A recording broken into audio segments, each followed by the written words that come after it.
Ferrero Rocher, the owners of Nestle Confectionaries. Let's get this done so I can get back to my Ferrero Rochers.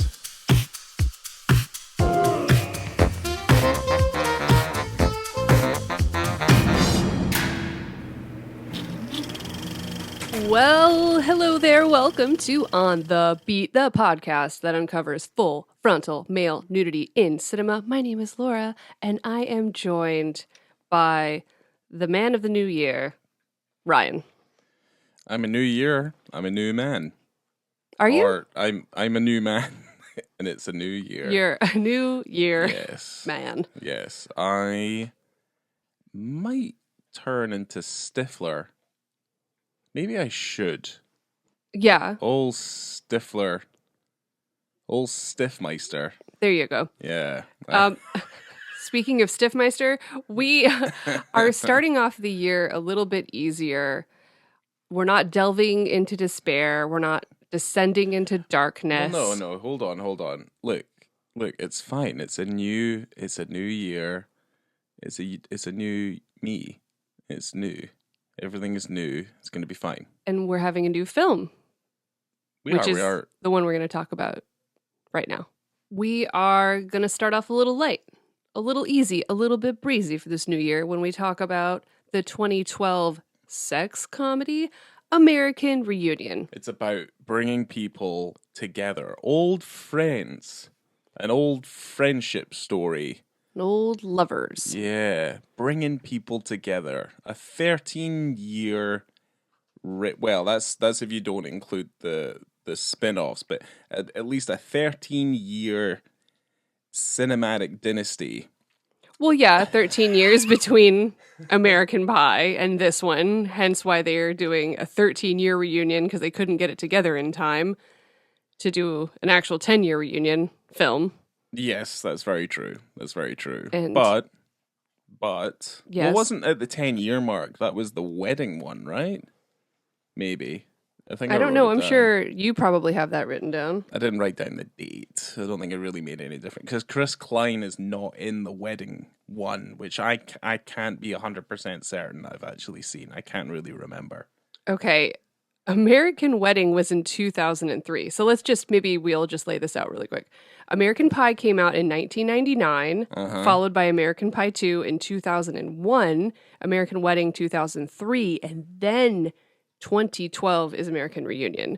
I don't care about American Pie Presents. I don't care about Bandcamp, all that stuff. Well, I'm going to talk about that stuff because that continues the dynasty for a further 8 years because those films continue till like 2020.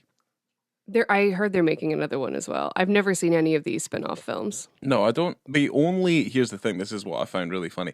You know who the only recurring character is in those movies? Tell me. It's Eugene Levy's character. That makes no sense. He is in all of them other than Girls' Rules, which was the last one. Eugene Levy, elevates everything that he's in. They're lucky to have him. Or his character is in those movies. What do you mean? Are you saying Eugene Levy did not play the... I don't know if Eugene Levy's in... Because they're straight to video. I don't know if that's like below him. But his character is definitely in those movies. I just kind of want to make that distinction because I don't want to cheapen Eugene Levy in any way, shape, or form. He is in them. He's in all of those. Oh, fuck. That would be insane. Yeah. No one else can play that character. No, unless it's like the young version, Oh my God. I don't even want to go there. That just sounds upsetting. There's enough. Yeah. We have enough. Mm-hmm. This film was directed by John Hurwitz and Hayden Schlossberg, and it stars the whole cast, basically, of the original film. The middle two films don't include everybody. But you've got Jason Biggs, Allison Hannigan, Chris Klein, Thomas Ian Nicholas, Tara Reid, Sean William Scott, Mina Savari, Eddie K. Thomas, Jennifer Coolidge, and the one and only Eugene Levy. Right. Okay. I see. I feel like hasn't everyone seen this movie? I hope they did. I don't know. I did like the fact that Chris Klein at one point when he's he's there, he's just like, well, I couldn't make it to your wedding. Yeah, right. And it's kind of just like, oh, okay, that's weird. I mean, I don't know how missed he is, because he's kind of like physical plastic. He was funny in this film. Okay. He's decent. It's just, it's obviously the material is wearing thin at this point. Oh my God. Absolutely. Well, the synopsis pulled from Letterboxd is, the characters we met a little more than a decade ago return to East Great Falls for their high school reunion.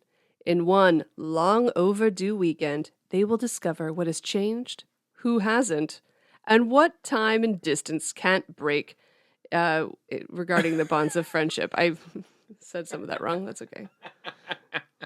You can't break the bond of friendship. The bonds of friendship. And the tagline of this is, oh boy, save the best piece for last.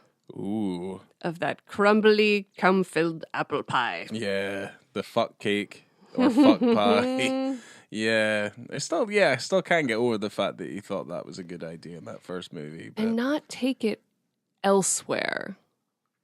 Yeah, don't do it in the kitchen. Like, or take a piece and put it in a bowl, maybe? Or like it's like those folk who like burn the ends of their cocks, like microwaving those melons that they've drilled a hole into. Right. And they put their dick in without thinking, oh, this is going to be really hot. Right. And that's a mistake. Totally. 3rd-degree burns on the end of your member. That's not good for you. No, certainly not. No. Would you like to tell us about the directors? Plural? Yes. So we're looking at two, comedy gurus here. John Hurwitz and Hayden Schlossberg. They are collectively producer, screenwriters, and directors. They are mostly known for their work on Cobra Kai, the successful, if slightly tiresome now, I love that show. Netflix show. It's so fucking repetitive. It's the same thing every single season. You got to take down Cobra Kai. They've gotten out of control.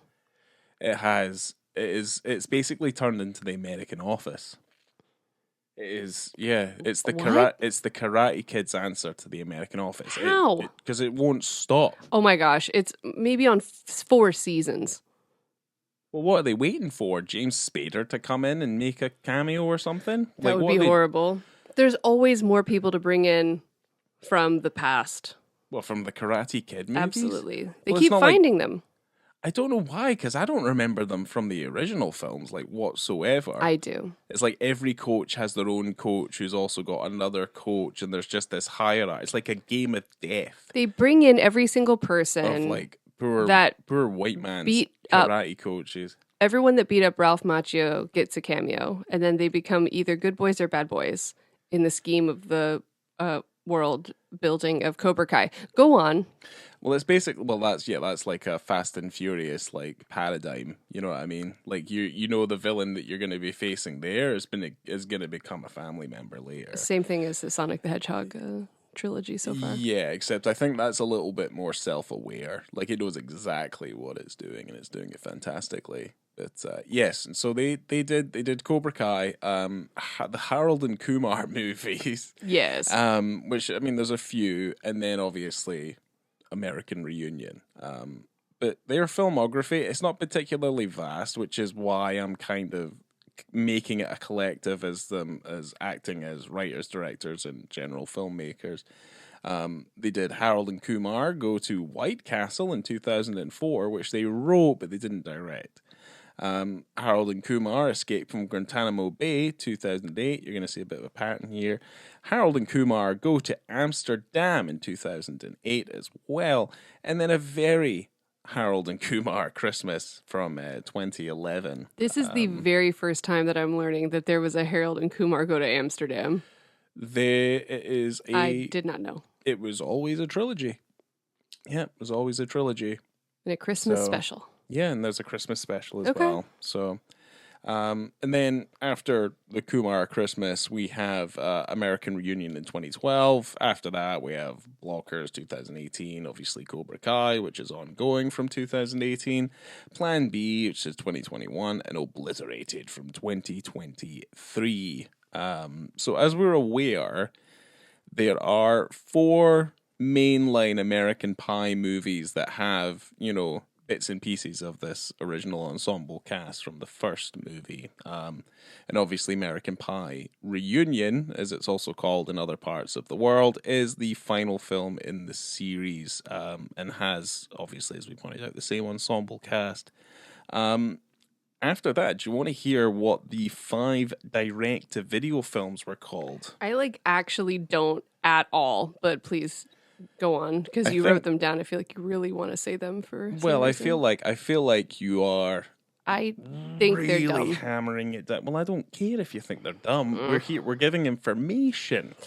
So you said Bandcamp, and I also mentioned Girls Rules as well, which is it's a handful title. It's awful. There's also a film called Naked Mile, Beta House. Do you want to guess what the other one's called? Cuck House. No, it's called Book of Love. You were wrong, but that's fine. All right. Yeah, no. There's always room for more. It was called Book of Love, so Dumb. it wasn't Cock House. I said cuck, but Oh, Cock House. Cock House is pretty good. Yeah, it'd be Cock Chair though, wouldn't it? Or like Cock Corner. Cock House could be another frat one Yeah, after Beta. Cock as in cold. Correct. Yeah. Correct. Is that all of them? That's everything. Okay, great. Yeah, it's just I kind of padded out what I could say because it was a little bit sparse. Also, my notes are relatively quite sparse as well. I'm not 100% sure if that was due to me enjoying the film or just not really having anything else to say.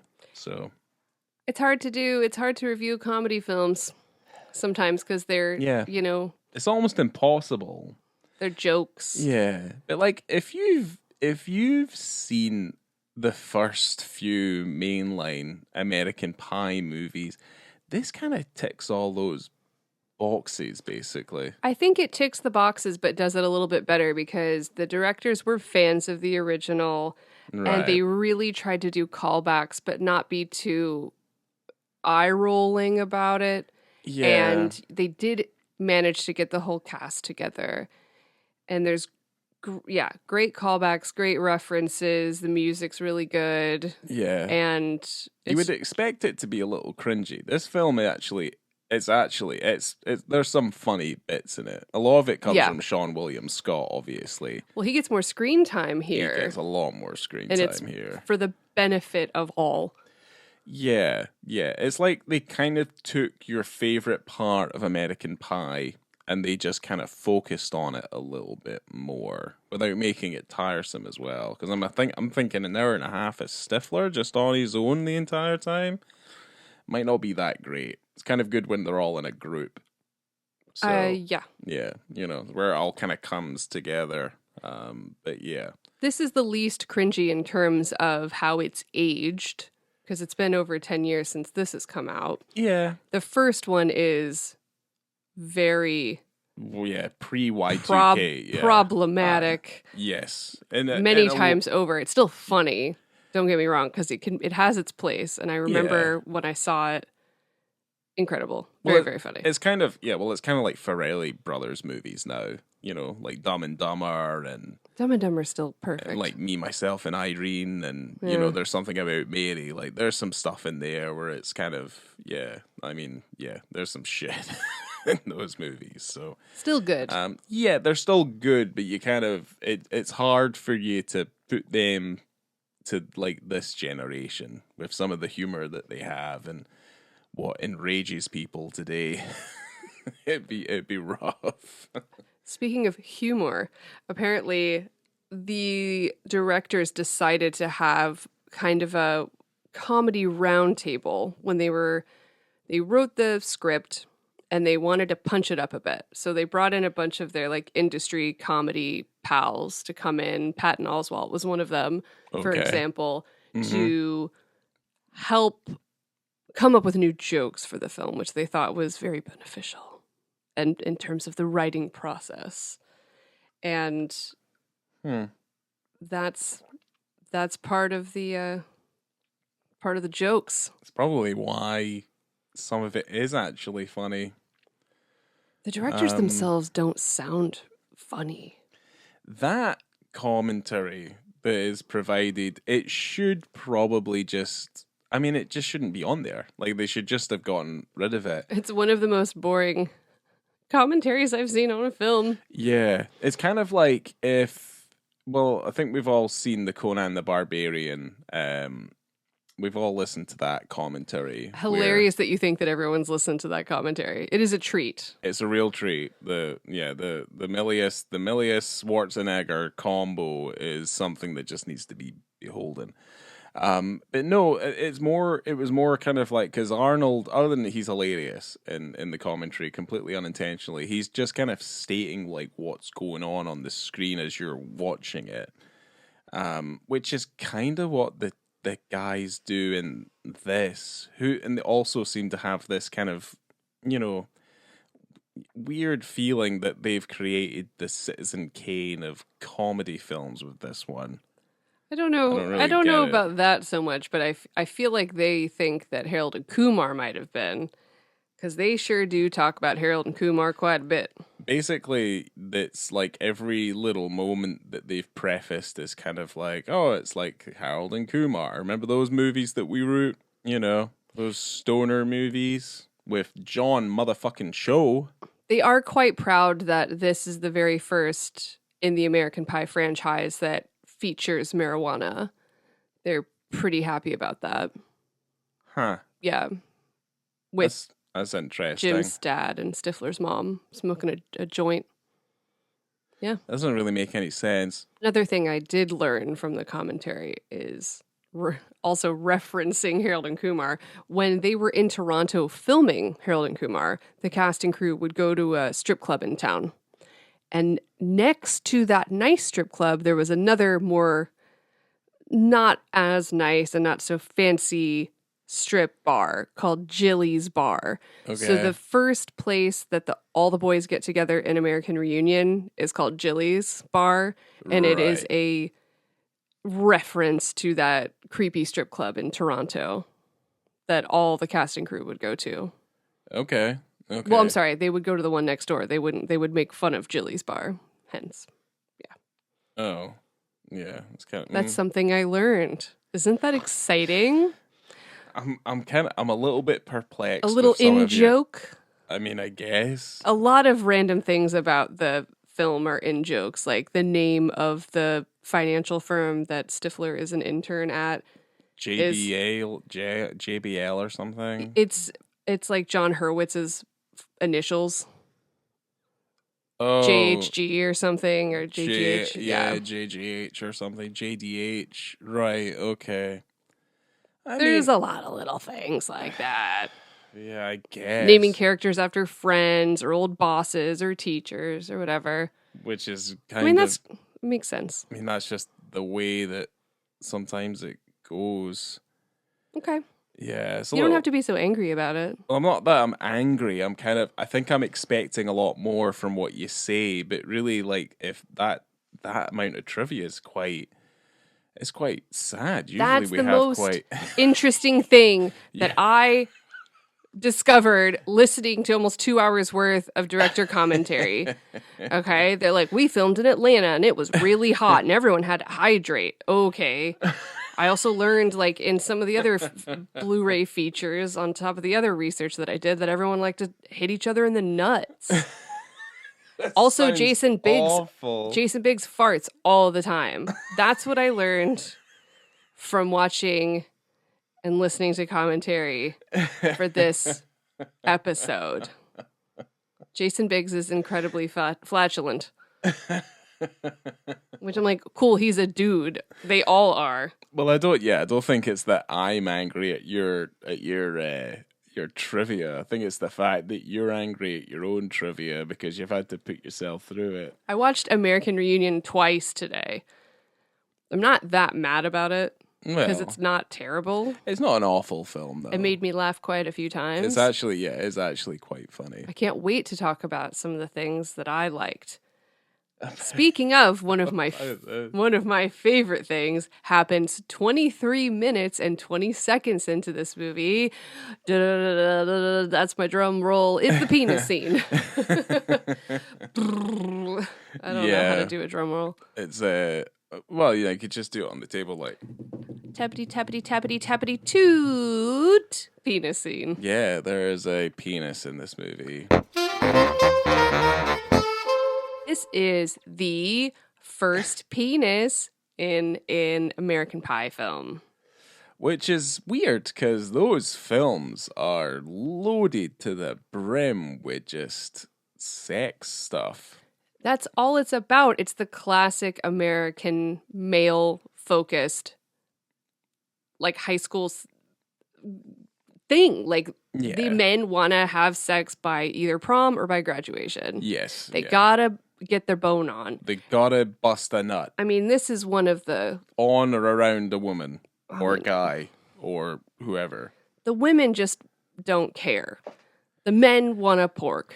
And they're gonna get someone to give it up. Yeah, the female characters in these movies don't fare particular. They're a little bit cardboard, and I feel like that's just by design. They're not particularly funny. I don't know. Allison Hannigan is incredible. Oh, Heather, was it Michelle? Yeah. Yeah, she's good, but she doesn't, there's not a lot of range, and it's not like they give her anything to play off of either. Well, they gave her a baby. Write enough. They gave her a baby in this one. Literally gave her like and her sense of weight, humor. Yeah. Her sense of humor went right out the window. Pretty much, yeah. Like a piece of her was taken away. She's still amazing, but yeah, all the boys got to have fun. Yeah, aye. There was no It was always like that though. Like it was always like that. There's just such a huge cast, and every single person has their own storyline that you're having to delve into, and it could have been a lot bigger of a mess. Yeah. Okay, I'm digressing. We are talking about penis scene. So we started and then we had to come back. This was 23 minutes, 20 seconds into the film, and this particular scene was Allison Hannigan's very first day of filming. Oh, nice. Perfect. And I guess to set up the scene, the boys went out drinking. Yeah. And they met up with Stifler. A lot's kind of happened. At the whatever bar. Well, that I just said, Jilly's. Yeah, so the boys are back together because we don't really need to go too far into it. The boys are back together and they end up, Stifler ends up taking them to like a high school party on the water. And there's already been a fair amount of like setup for Jim to be like, basically set up with basically somebody used to babysit. Right. Yeah, so he was babysitting, and then this person's all grown up now, and she's just turning 18. Wink, wink. But basically, they've had a big night of drinking, and Jim wakes up in the kitchen, on the kitchen floor. There's empty beer bottles, and there's snackage all over the counter, but he is trouserless. He is pantsless. Porky pegging it. Yeah. I don't know if he was wearing shoes, but he was wearing a shirt. I don't know if we didn't get that far down, but he's 100%. He's wearing a t-shirt that you cannot pull down any further. No. Yeah. No. And they're staying at his dad's house. So they're in the original kitchen, the American Pie. The fucking bedroom, countertop. Yeah, the bedroom and all that sort of thing. Yeah, but they're in the kitchen where he had sex with that pie. Yes. And it's basically at the point where his wife and her friend walk in, and he has to, in a very comedic fashion indeed, hide the fact that he's not wearing any pants. Pretty much. It is a comedy of errors. But then, like, that's the thing with the Jason Biggs character anyway, is that only just previous we've seen him try to have a wank, but then his kid comes into the room and starts asking him things while he's trying to watch porn, and he's also he's jammed his cock end into. He's been sandwiched it into a laptop. So we've already gotten a fair flavor of the hilarious shenanigans and physical comedy that we're being presented to by Jason Biggs here. I mean, it's very funny. I'm not mad about that. That opening scene where he slams his wiener in that laptop and he throws his cum sock on his kid's head. His wife is pleasuring herself in the bathroom, Yes. and Jason Biggs' penis is bleeding. It's very funny. It's kind of fucked up, yeah. That's not a good thing. Because, like, God knows what he's done to it to, like, squash it to the point of bleeding. I mean, that's pretty horrendous. Pretty bad. Yeah, but So anyway. in his kitchen, he, whilst trying to hide the fact that he is naked from the waist down, it doesn't work, obviously, and he No. tries to hide his junk with whatever's nearest to him, which happened to be a glass lid for a pot that was sitting on top of the stove. So there you go. Yes. Glass pot lid over his wiener, and he's got it all squished in with just the tip sticking out. Yeah. It's very... Well, yeah, he's just, like, squished it and made it all flat, and the head's, like, poking out the side. They... It's funny. I don't know. It's really funny. They had to pick the right size lid. They tried out a bunch of different lids Right. to make sure that they got the right size one. And it was... They kept saying you gotta squish it more. It's funnier when you really squish it. So they had to get it just right, where he had to slam it on top of his wiener and make sure it's all nice and squished. Yeah. Yeah. It makes it funnier, because if you're just seeing a dick behind it, it's kind of as if he's got it, like, removed from his body if he's not kind of doing that. And no one would really do it that way anyway. But yeah, no, it is funnier. It's definitely funnier. Jason Biggs was adamant that they should have another, kind of big, funny, comedic situation like the pie. He really wanted to have another type of pie situation. And the directors had talked about the idea. They tweaked it as they went along. Mm-hmm. And they called him during pre-production, called Jason Biggs, and asked him, basically, would you show your penis? Mm. And he said, I'll do anything for comedy as long as it's funny. And I felt like, yeah, that makes sense. It's funny. If done correctly, this will be the pie scene, and in some ways may even be talked about. It was what I was looking for, and my wife was with me through the whole period, and she was in agreement, so she was psyched. Wow. Okay. Yeah, it's because you remember the pie scene from the first one. I can't really. Oh no, the second one has the super glue, where he super glues his hand to his weengus. I don't really remember that. Well, he thinks it's lube. Oh dear. Yeah, and he uses super glue instead. That's terrible. I don't know what happens in the wedding, but I mean, I do remember a part of the wedding where he's trying to trim his pubes, and then it goes up into the vent, and then it gets blown onto his wedding cake and all over everyone's face and mouths. Oh no, we definitely watched it then. Yeah, you and me watched it, because I remember that. I think we watched them all one day for whatever reason. I don't know we why. probably did. I think, well, yeah, I don't know. It was probably during, the pandemic or something. It's probably during 2020.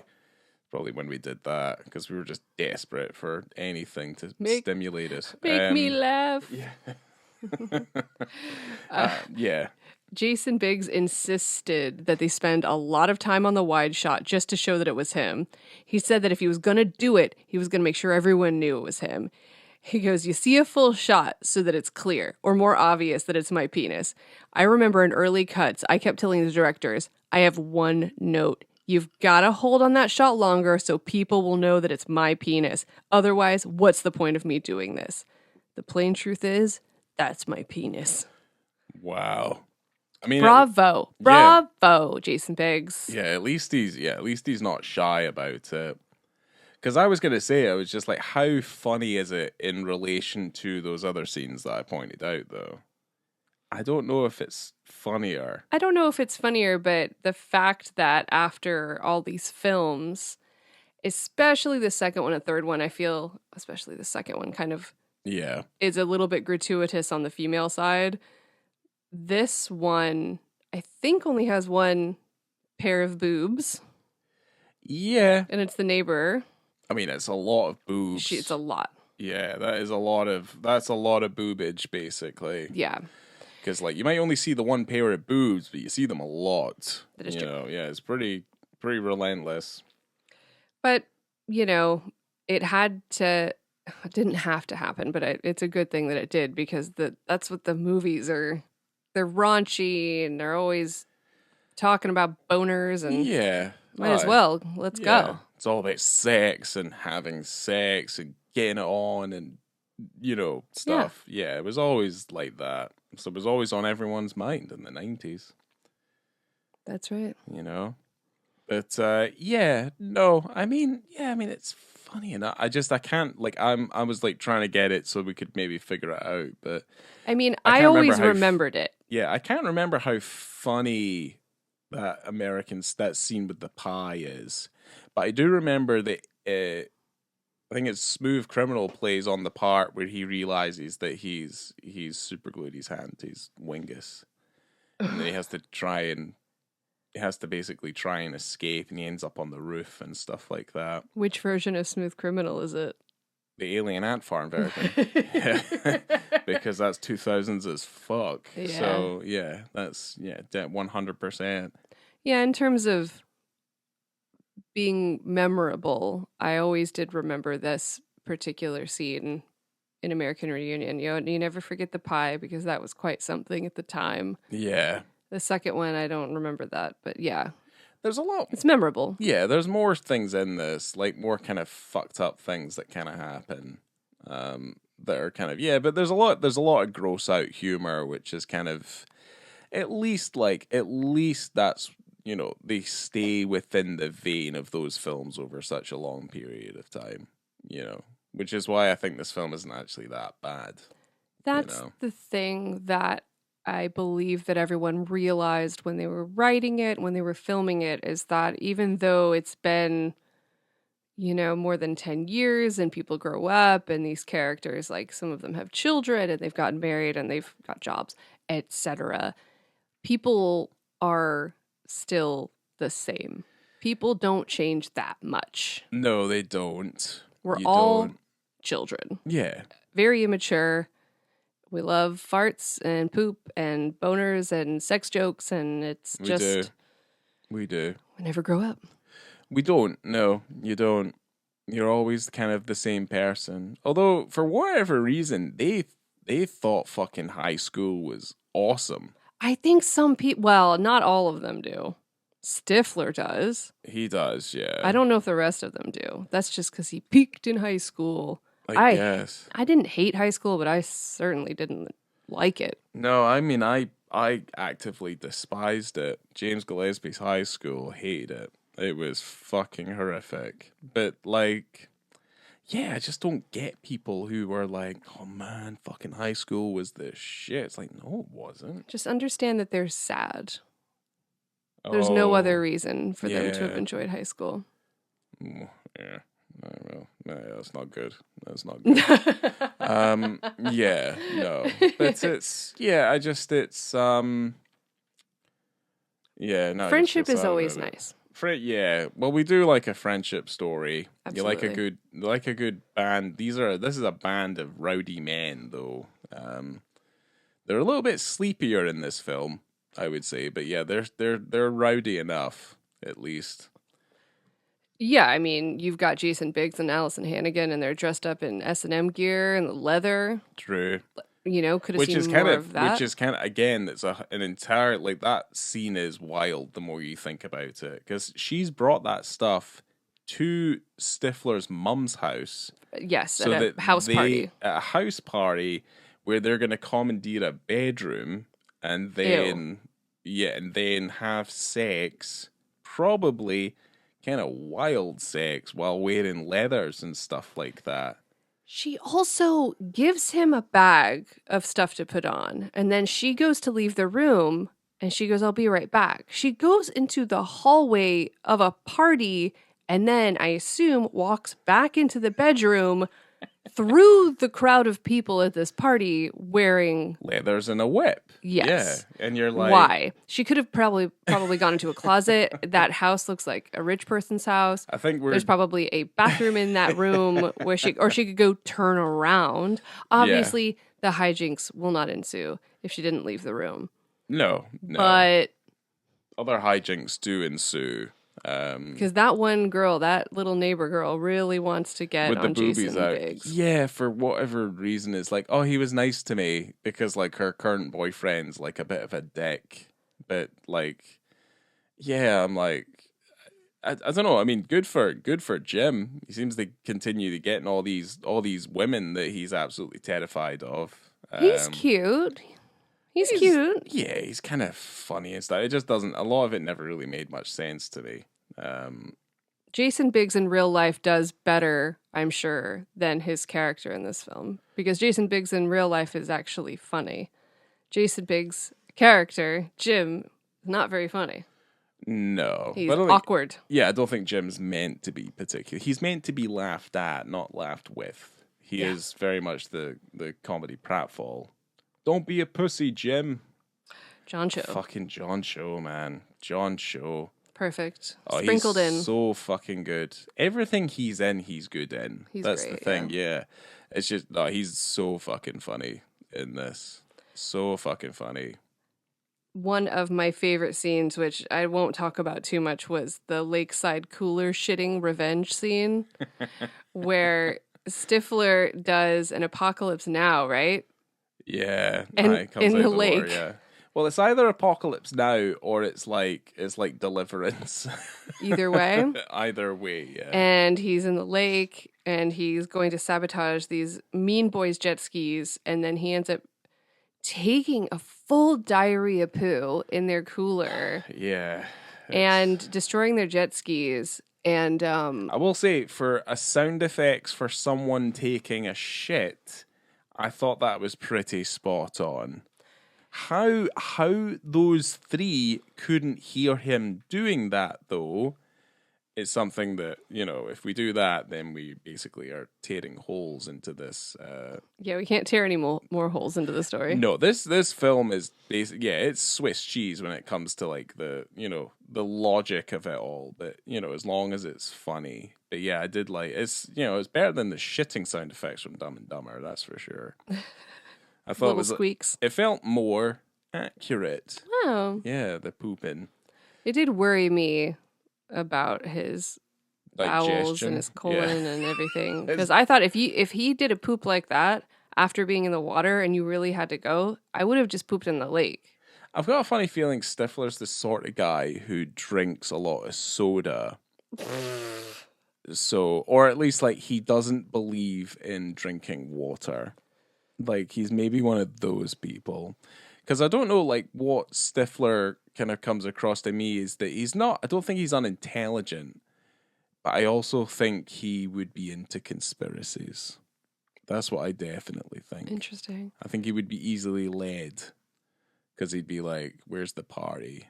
It's like, I'm ready to party. And it's like... He just wants to party with his friends. He just wants to party. He doesn't want the party to end, Doesn't want the party to end. Yeah, it was after this lakeside poo-poo scene where you end up seeing the neighbor naked, basically. Yeah. I don't know if I have that timing right, but anyway, it doesn't. I don't know. It doesn't particularly It really matter. doesn't matter. Because it's just pratfall after pratfall until we get to the reunion, basically. And then everyone comes together at the end. So, yeah, it's just one of those.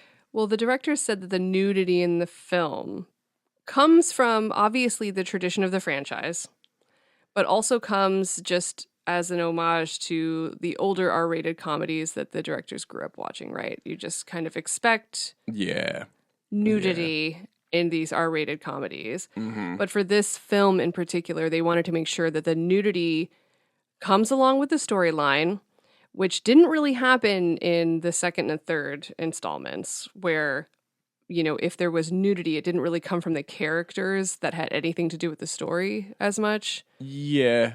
They weren't like recurring characters, basically. They were there purely for nudity's sake. Right, which and is that alone. So. fun, sure, I guess, but Yeah. that's not what these guys wanted to do, which I can appreciate. They wanted it to be more reminiscent of the Nadia character from the original film, where the nudity does come from a character that you know, and you're at least mildly invested in their story.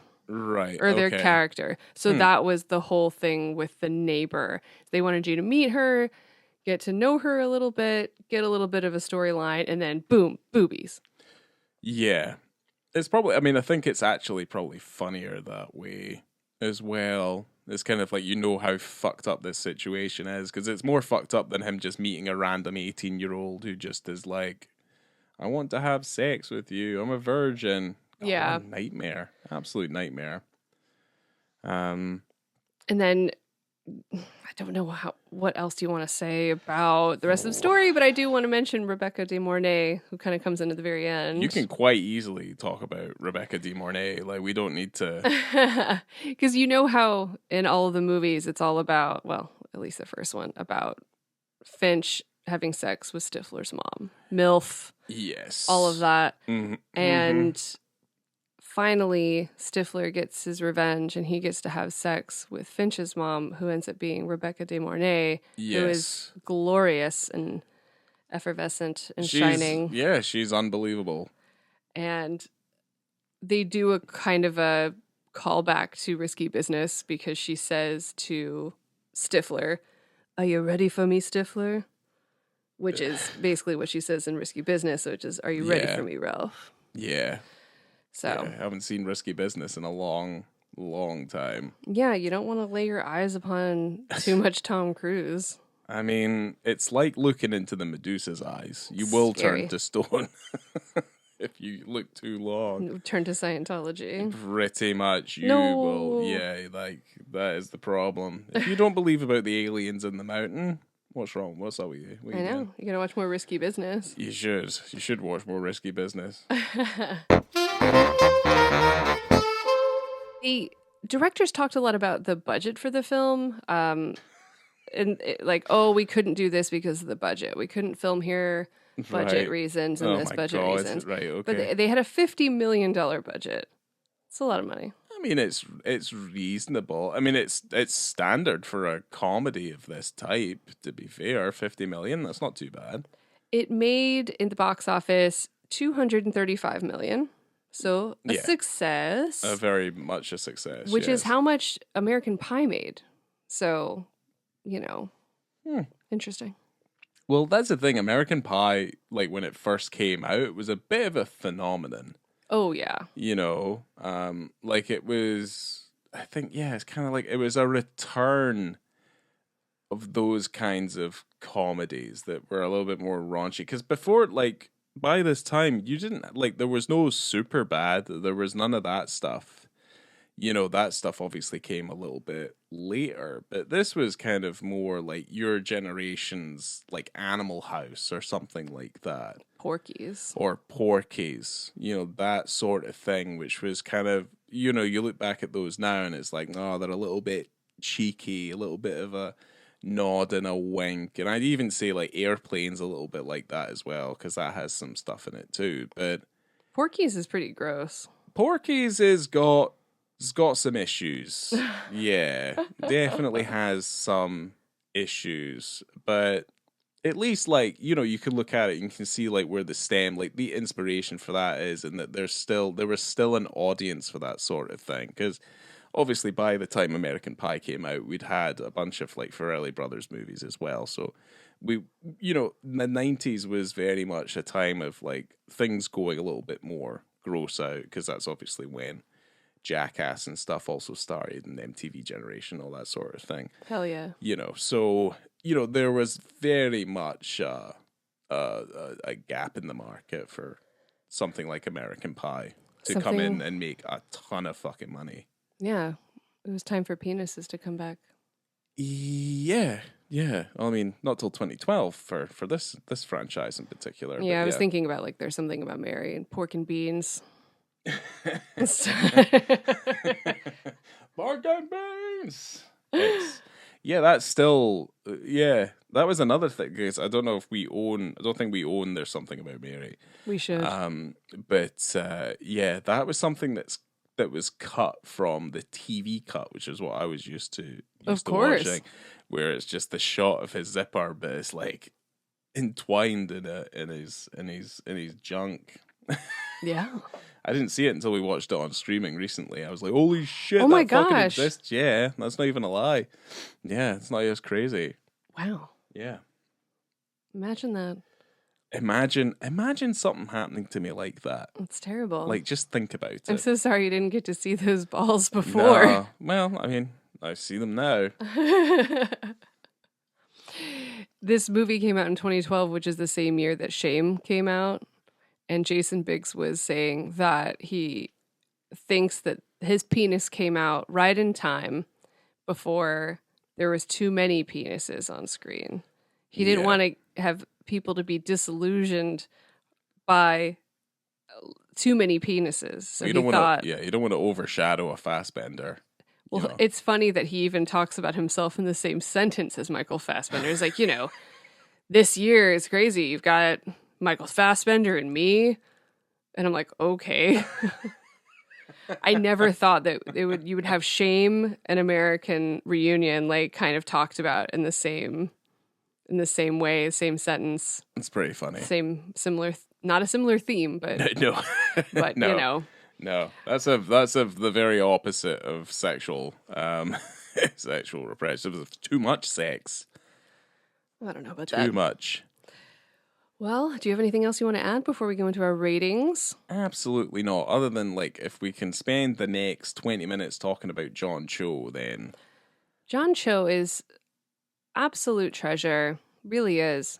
Even in those weird horror movies that he's doing now. He does like weird, like sci-fi, that AI horror. movie. He did the AI one. He also did another one where didn't like his daughter go missing or something. The computer one. There's another computer one. I don't know what it is that he's doing. He is underutilized at the moment. He needs to be in his own comedy. That's what he needs. I don't want another Harold and Kumar movie.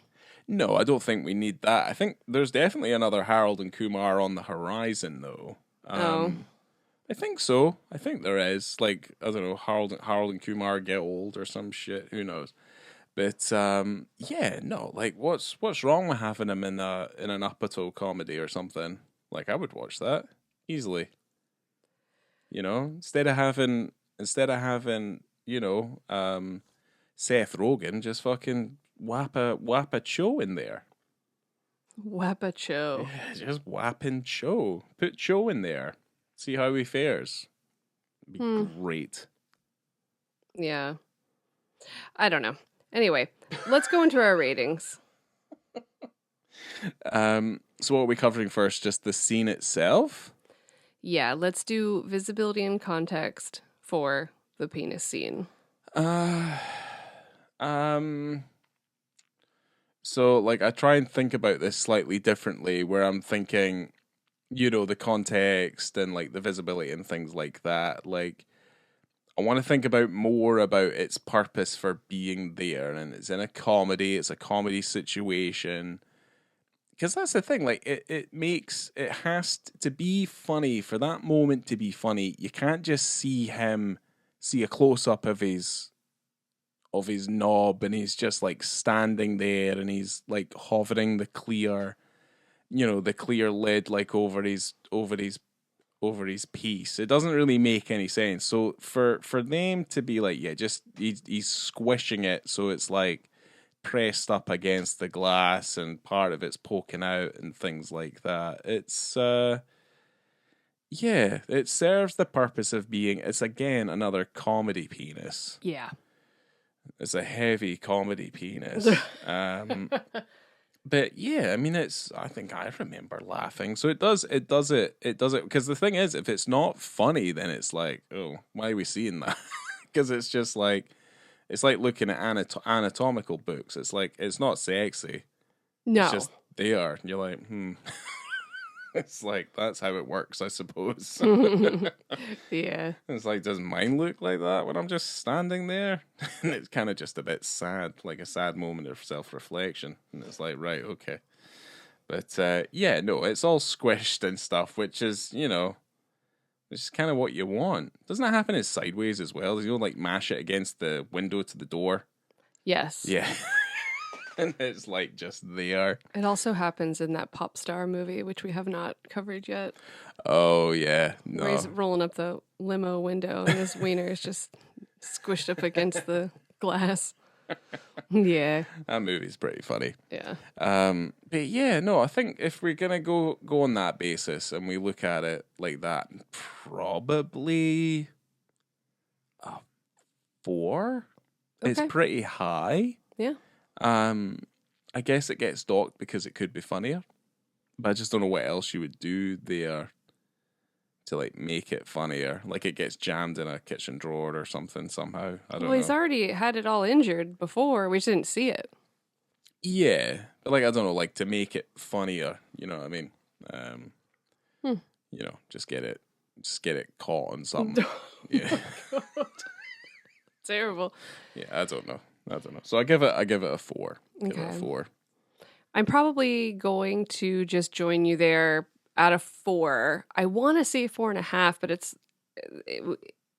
I would only be saying that because I think it's a long time coming. I don't think that the Yes. world was ready for it in 1999. I don't think they were ready for a teenager's penis in American Pie. No, I think that they that's could have done something. it in The Wedding. Because like a pre-18-year-old, basically. Correct. Yeah. So it's kind of like, Even though he was probably like 21, I think, when they filmed that. well, yeah, of course. It's not like you watch an episode of Barely Legal. They're underage. That's not the point. Yeah, because they're barely legal. Yeah, exactly. So they're legal. Just a little over. They're a little over legal. 18 years and 4 days. Not illegal. Yeah, but they don't count the months in court, do they? I'm just saying. Right, okay. Either way. Yeah. But I'm going to say 4 stars because it's a long time coming. We're all ready for it. I think if he was going to take his wiener out, this would have been the best one to do it. And I think it was a good timing because you got the whole gang back together. This is the best one out of the franchise since the first one. And it's memorable. Debatable. That's debatable. But anyway, carry on. You think that the second or the third one are better than this one, than American Reunion? I think certainly I think there's actually some funnier moments in the wedding one than I think. I don't know. That's my opinion, and this is my rating time. And 2's got some nostalgia value for me as well, because I had that film on videotape. Well, this is my time, and I say that this one is the second funniest one after American Pie. All right, that's fine. That's okay. I just said it was And- debatable is all. That's fine. It's my time. Yeah. Stop it. Don't have a go at me. I'll take a shit in a fucking icebox.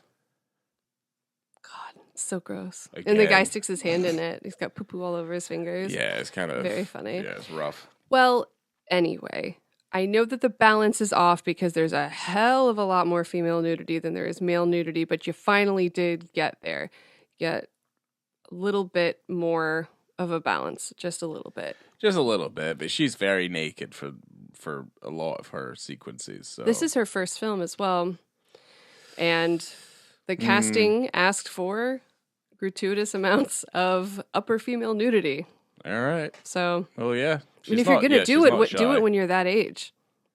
Yeah, that's probably You have that immortalized on screen, It's true. wouldn't be mad. Isn't she in another stuff? I believe so. Oh, okay. We just don't know. We just don't know at this present moment in time. So, Hell's She Angels was in- outside. Oh, that's the wrong person. Oh, I'm Googling the wrong people. Oh man. Oh, dear. Oh god. Did this kill her career? before it even started. Oh my god, I I can't was believe looking up it. somebody else. Yeah, this is awkward. Oh dear. This is incredibly She was in the awkward. Neighbors movie, Okay. with Seth Rogen and Yeah, I know. With fucking Zac Zac Efron. Efron. Yeah. Aye, that's fine. What, the first one or the second one? The first one, Wonder what she's 2 in years that. after this. Okay. Either way. She is on a faith-based American family drama television series that's on Amazon Prime. Oh dear. Okay. Well, let's just avoid that. Okay. Well, let's give our ratings for the movie then. This will probably be completely uninspiring, but yeah. I'm gonna go first. I'm gonna give it 4 stars. That's too much. That's too much. I don't know. I wrote that when I watched it earlier, and I was like, "This is really fun." Can I change it? 3.5. Oh, you can't change it now. I just changed it. Shush. Don't even edit it. It's fine. Even I can change it in the moment. 3.5? Are you having a fucking giraffe? 3.5 is fine. Ratings and feelings. Life is fluid, and I change with the wind. 3.5. I don't know. I laughed. I think it's funny. There's a wiener in it. It's got a poo-poo icebox. Like, it's, I don't know, S&M. Funny. I don't know. Whatever. Yeah. Leave me alone. You do your rating. Yeah, no, I started on a 3. I gave it 2.5. It is straight down the middle. And there's things, I mean, Christ, I gave Craven 3 the other day, and that film is probably worse than this, but it is far more entertaining. Craven's so good. Yeah. I think if I saw Craven again at like home, I'd hate the fuck out of it. Yeah, it's not for home. It's not for home. It's for the cinema only. But yeah, 2.5. 2.5's good for American Reunion. Okay. It makes you laugh. It's straight down the middle, but it's a lot of what you've seen before. All those familiar faces of folk who look as though they can barely act. Well, they all look the same. They all look the same as when they did in the first one. Yeah. But yeah. That's fine. 2.5. But it's a positive 2.5. Yeah, it's fine. It's a would probably watch again. It's a glass half full sort of, Tipping on the edge of a 3. Yeah, it's on the edge. It's a 2.6. But the sensible man in me is like, no. No, don't. Oh my don't God, do I wrote a that. 4. I can't 3.5. believe you said that. I have no idea where your fucking head's at now. It's so weird. We're changing. Fucking 4. 4 fucking stars. Well, it's the same rating I gave to the second Joker movie. Yeah, I think we might have to have a little conversation. We'll have that conversation right after this. Movie's so fucking terrible. Thank you so much for Yes. talking about this easy breezy film. This was light relief before we obviously catapult ourselves into the depths of 2025 and wherever that may bring. Oh, I'm really scared. I hope it's not too bad. What about our podcasts? No, the year ahead. No, I'm the not. podcast is going to be Don't great. even, Laura. Don't even think about it. That stuff doesn't exist. Just put your head in the hole like a lovely little ostrich. Okay. Yes. Coming to you from dog years, it's the restaurant at the end of the film. Okay. I have been Laura. John Cho. And you have been John Cho. Till next time. Bye-bye. Bye-bye.